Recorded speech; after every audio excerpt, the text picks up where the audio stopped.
Hey, what's going on, guys? It's Leica here. I hope you are doing well.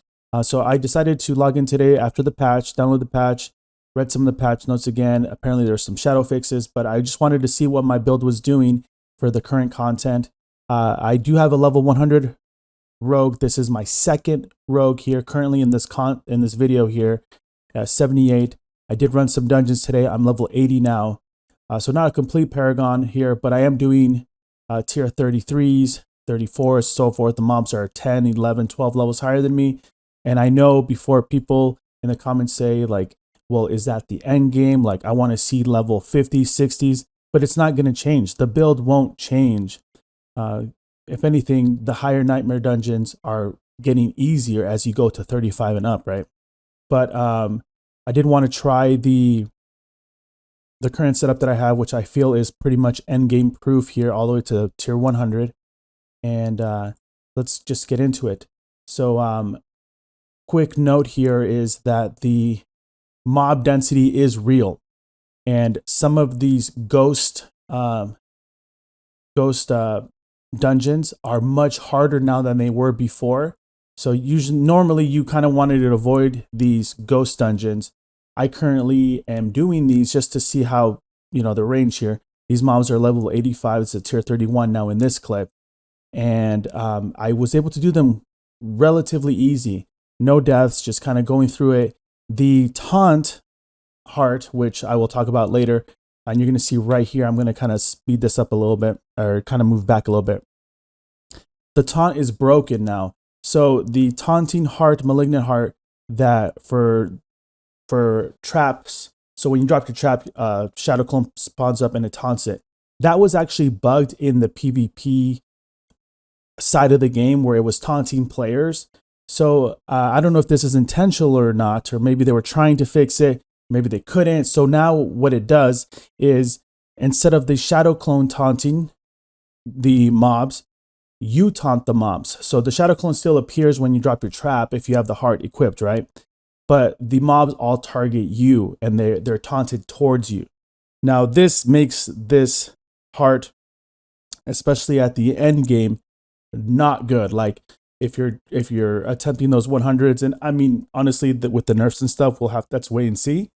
But especially for like a range here, you drop your trap and all of them immediately target you.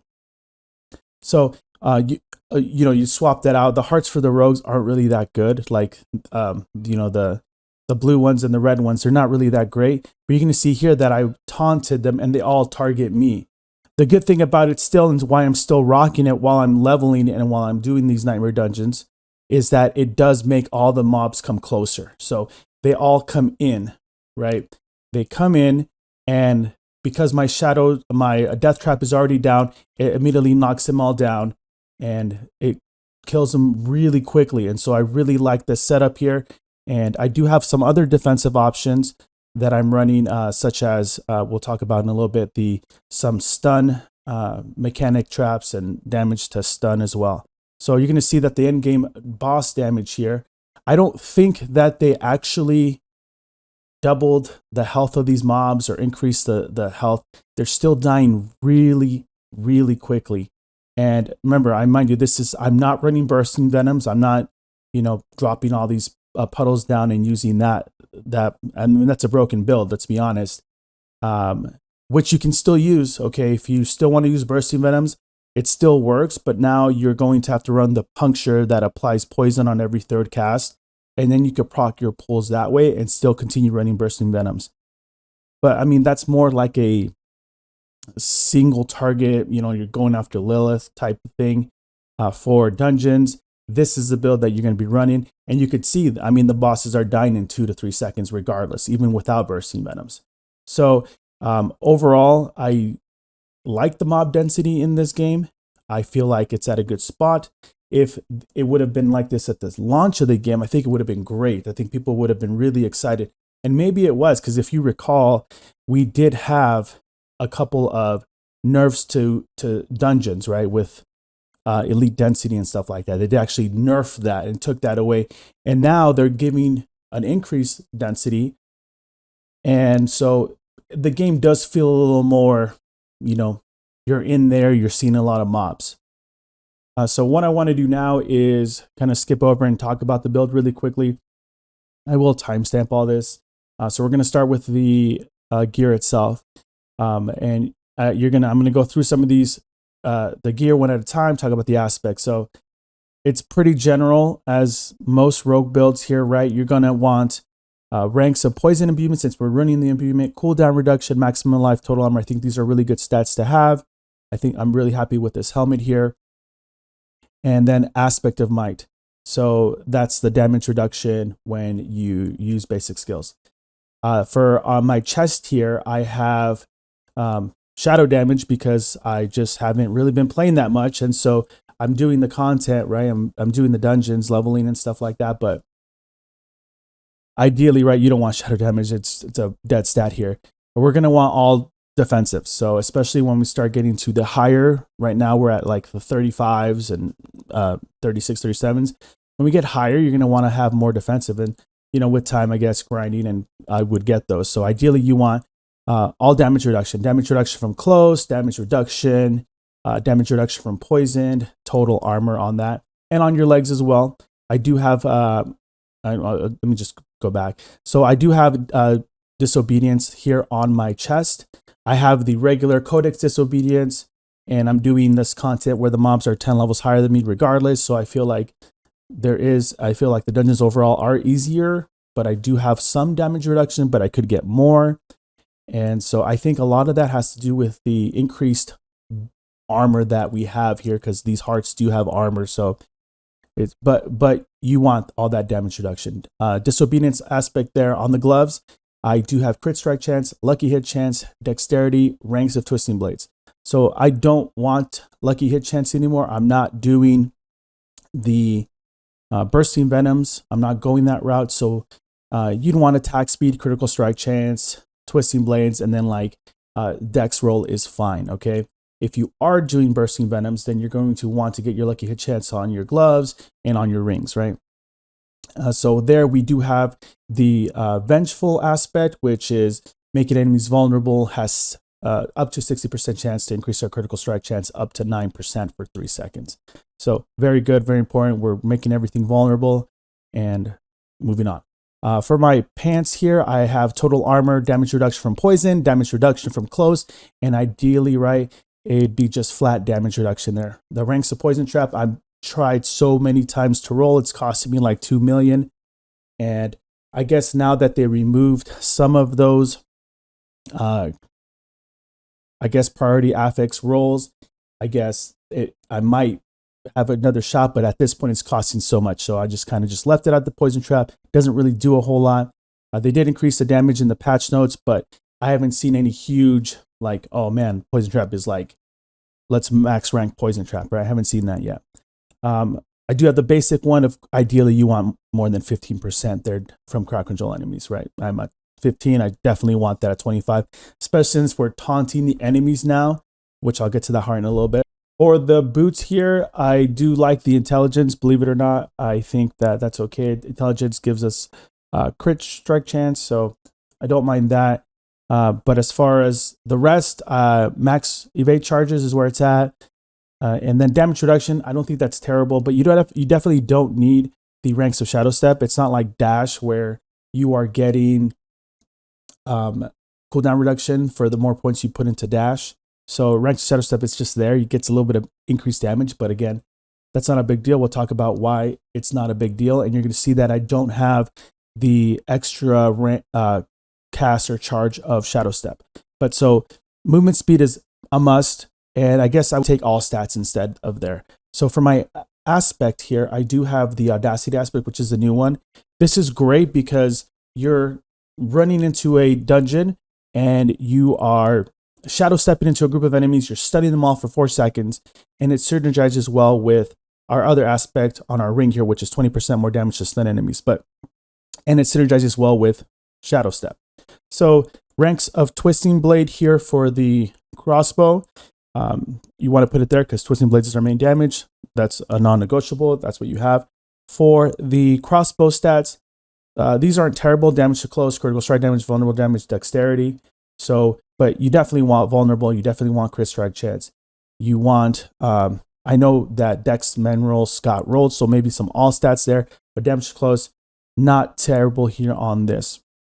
Moving on our amulet here, we have damage reduction, which I think is great. You can get a lot of damage reduction here. Mine's only at 16%, but 20%. Get 20% damage reduction from close. That's great. I do have damage to dual wielded weapons. Again, probably okay to go with a different roll there, but it's what I have. The real reason I really like this one is because I did get a really high cooldown reduction roll here, 9.7% cooldown reduction, and I got 3 ranks of weapon mastery. So weapon mastery is insane here. We'll talk more about weapon mastery when we get to our skill tree here.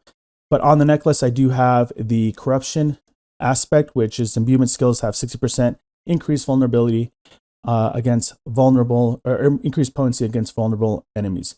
For our heart here, for our Wrathful Heart, we do have your damage over time effects increased by 40%, up to 40% for each crowd control affected on the target. So Unstoppable Monsters also take stagger bosses.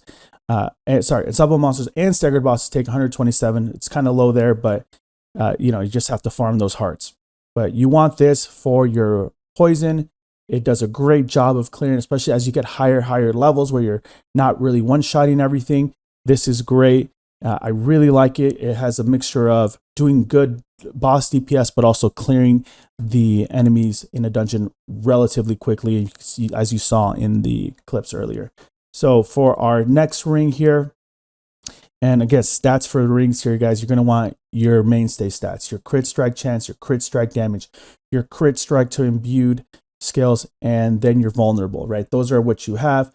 These aren't terrible, like damage to enemies affected by traps, 11% is kind of low there, but they're not terrible, right? Imbued skill damage, not terrible. However, in the perfect scenario, I would take those. Maybe take maximum energy for one of those, but I feel like just 3 types of crit and then vulnerable for both your rings.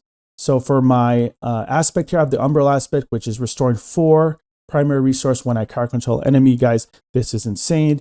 You drop, you go in, you do your damage, you drop your taunt. Everyone's crowd controlled, right? Because it crowd controls the whole room, taunts, and just great synergy with the heart here. So must have for rogues, I believe. Now, the brutal heart here, as we talked about earlier, does seem to be bugged. The shadow decoy does no longer taunts the enemies. Instead, it's you the player, are you're taunting the enemies, and they'll attack you. Now, doing mobs that are 10 levels, 12, 15 levels higher than you, it doesn't seem to be like I'm still doing fine with the content. And of course, there really isn't a point to be doing that content, right? You should be doing plus 50 for making sure that those mobs are your level if you're just trying to get to 100, right? Unless you're trying to push for higher ones, then you can. But even right now, even 10, 12 levels higher than me, it's doing fine. That needs to be fixed because that was a huge thing for rogues. You can taunt, the damage is elsewhere, and you're able to go in there. So hopefully that gets fixed. I'm sure that's a bug. I hope that's a bug. So that's a good heart to have. I would still use it even though it's not working as intended, just because when it is ranged, you saw earlier in those videos, it does bring all the mobs closer to you for your death trap. So moving on here on the next one, I have that synergy with my Shadow Step and with my Audacity aspect here. It is distant enemies have an 8% chance to be stunned for 2 seconds when they hit you. And then you deal 20% multiplicative damage to stunned enemies. So that's great, right? You stun them, they're stunned for 4 seconds when you come in there. You drop your trap, you do your damage, your twisting blades, everything going around, and you're doing 20% increased damage on top of what we'll talk about in the Paragon. So must have there. For my weapons, I do have the accelerating aspect, which is core skills increase your attack speed by 24%. And then I have, on the other one, I have Edge Masters, which 17% of increased damage, well, up to 20, right? From your primary resources. As far as the gems goes, and let's talk about the stats first. You want your mainstay stats. You want your critical strike damage. You want your vulnerable damage. You could take your damage to close, but realistically, it's the same stats. Even though they got nerfed, you still want the same stats. probably all stats instead of dexterity. Really depends on where you're at with your Paragon board and stuff like that, what you're exactly hunting for. But these aren't terrible stats. I would replace the damage to enemies affected by trap skills though, 100%. So core skill. So yeah, so you probably, like I said, in looking over this one here, take core skill instead of the damage to trap skills, and then it's really good. Over here, this is a little bit better. I have critical strike damage, dex, all stats, and core skill. Missing the vulnerable, so I would replace the dex roll with vulnerable. It's just really hard to get those rolls, really expensive, so this is good for now. For gems, I have, same as always, you're going to have life or the damage reduction while CC'd. Not really a big problem since we have Shadow Step, so I'm just taking the red ones for my gears, for my armor, and then greens for my weapons. Going over to the specialization, we are running preparation here. This is great because we're getting all our cooldowns back whenever we drop our trap, and we're reducing that cooldown as we're spending that energy. So let's talk about the skill tree here. First, the skill tree. Nothing really changes. It's pretty standard at this point. You're going puncture, fundamental puncture here. Then you're going to put as many points as you can. You want also ranks on this on your gloves or twisting blades. I do like the improved twisting blades instead of the advanced twisting blades because dazing enemies, it helps with controlling them, CCing them, so you're doing increased damage, but you're also taking less damage because they're dazed, right? And if you daze them and then you knock them down, which we'll talk about right here, it reduces that even more. I do have sturdy. I don't think siphoning strikes is worth it at all to get into. Like, don't even waste your time on there. Go into sturdy. Shadow step 1 point again. I do have those boots that give me those extra 1, but you just put 1 point in there and you go into shadow step to stun the enemies. You're getting increased damage by 20%. Plus you do all the increased damage from the board. I do have 6 ranks of weapon mastery because of my amulet, right? So you want to get as much as there. I think that's still really good to get on your amulet. Then I have concussive, so 8% critical strike chance for 3 seconds whenever I knock an enemy down. And when I critically strike a dazed enemy, they're also knocked down. So that's giving me more critical strike chance there. 2 points there, 1 point there. I do have 5 points in here, right? But I should only have 1 because of my boots. And I've been kind of messing around with here or here.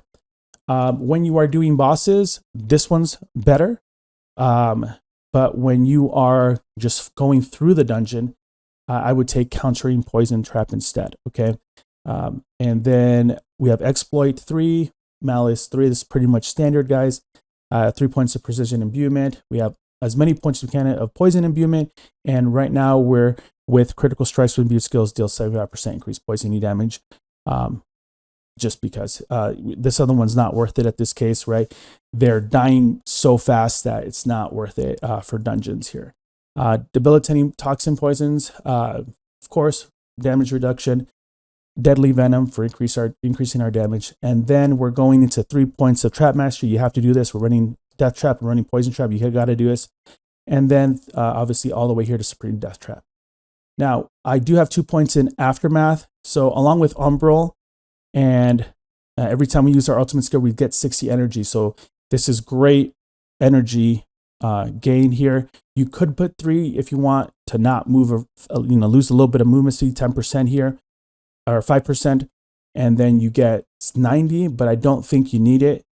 During boss fights, you're able to do all your burst.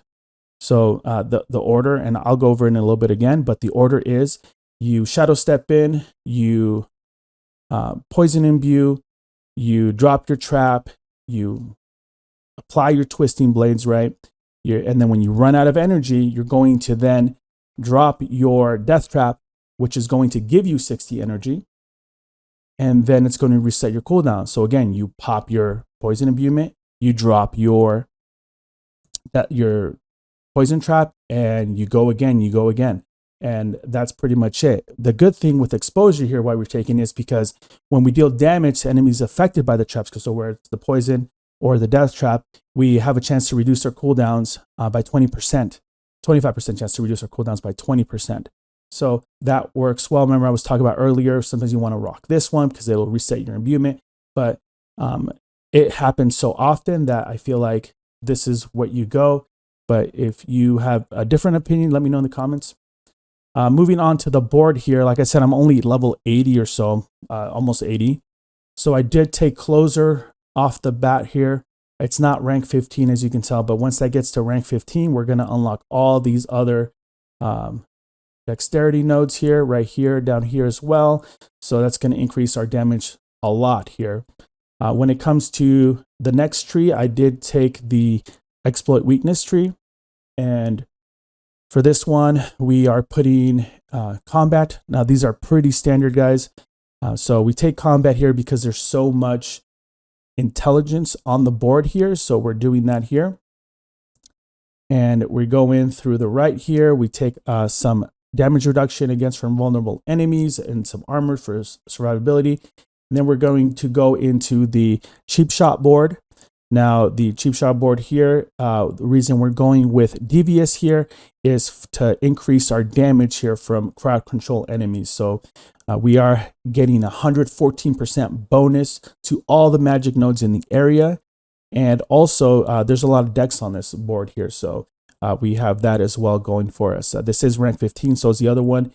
So you can see here 30% increased damage control on top of the 25% here. That's giving us here. And right, whenever we crowd control an enemy, they take 2% up to 10% multiplicative increased damage for you for 20 seconds. So you can go into this bottom one here if you need some damage reduction. Right now, my priority is getting into this board, which is the tricks of the trade. Currently, though, I don't have a plan. Like, not that I don't have a plan, but I don't want to go into the tricks of the trade. We're going into the tricks of the trade board so that we can unlock this node right here in this order, and then we're going to go into exploit weakness. So, and that's pretty standard, guys. Like, that's a pretty standard board there. So here we have a little defensive here. We're going to have lawless for that increased armor and dexterity. But again, there's a lot of strength here. So we're going to go with our glyph here to increase our strength. Let me go back to which one it was. I haven't. We're going to go into our exploit here. And it's only level 7 here. So I'm still leveling it. But exploit, I think, is what we'll put in here. And we're going to get, again, for every strength, that increases it. So we're going to be able to take these strength nodes right here. Right here. Strength here, strength there. I think this has a lot of strength on it. I think it might have the most strength on it. But we'll put that here, and then we'll go into over here and probably go with control once we get into the other board there. So again, not taking it for that, just for the nodes here for strength. And that's pretty much the build, guys. I don't know how much more I'm going to be playing Diablo Season 1. I do have a Sork that is now level 60. I have one 100 rogue, right? I have one that's almost about to be 80 here in the season. I have a level 60 Sork. So if anything, I'll start playing my Sork. But the dungeons feel pretty simple to do. Like, I feel like I'm getting a lot more experience. So if you haven't gotten a level character to 100, I feel like the changes are going to be great for you to get great experience and get to 100, because that's pretty much all there is in the game. But I am going to be playing the new season of Path of Exile. So make sure, if you liked the video, if you found the video helpful, make sure you like it. Thank you for sticking around up to this point. I appreciate all the support, guys. Good luck and take care.